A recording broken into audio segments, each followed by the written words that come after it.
Well, the world is still in the midst of the severe financial and economic crisis. However, we sense that we are near at the corner. There are already signs of green shoots of recovery.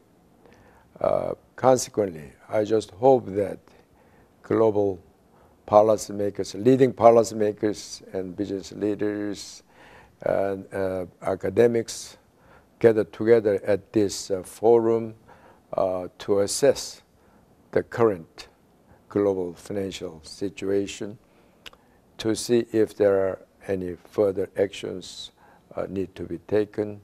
At the same time, I just hope that they will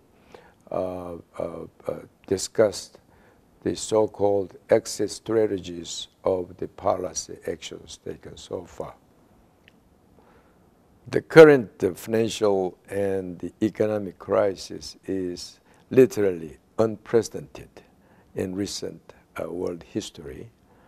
Consequently, the world needs to have closer cooperation and coordination, not only among major economies and major countries, but within the government and the private sector.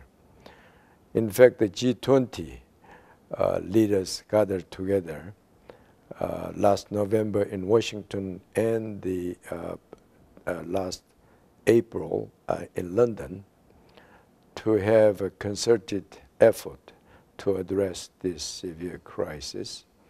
And they agreed on many policy matters, and already they've been taking various actions.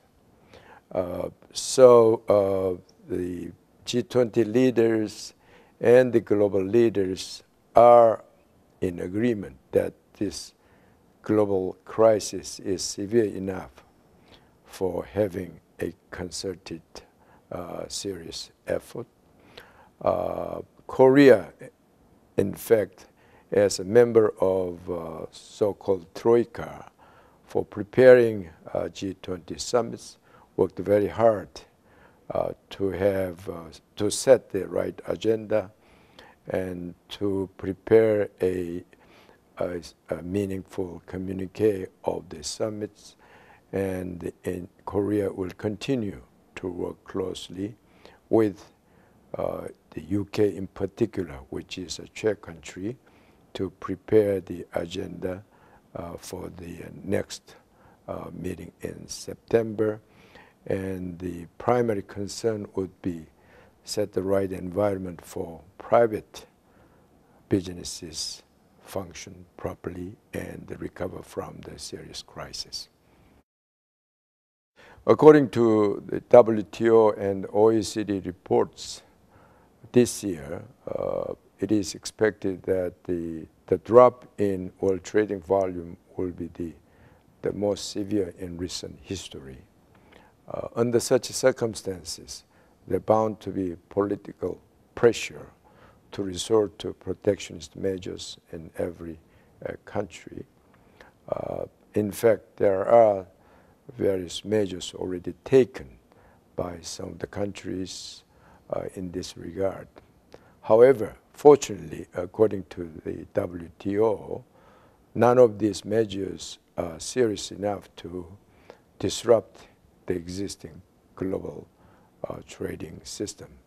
I suppose it has a lot to do with the G20 leaders' agreement in both Washington and London to resist protectionist measures, to have standstill, and to have even the rollback. I just hope that the leaders all over the world, particularly G20 leaders, which cover more than 85% of global GDP, continue to work hard to resist the pressures for protectionist measures. And with this, I just hope that the world will not repeat the mistake, the serious mistake the world made during the 1930s when the global economy suffered the Great Depression.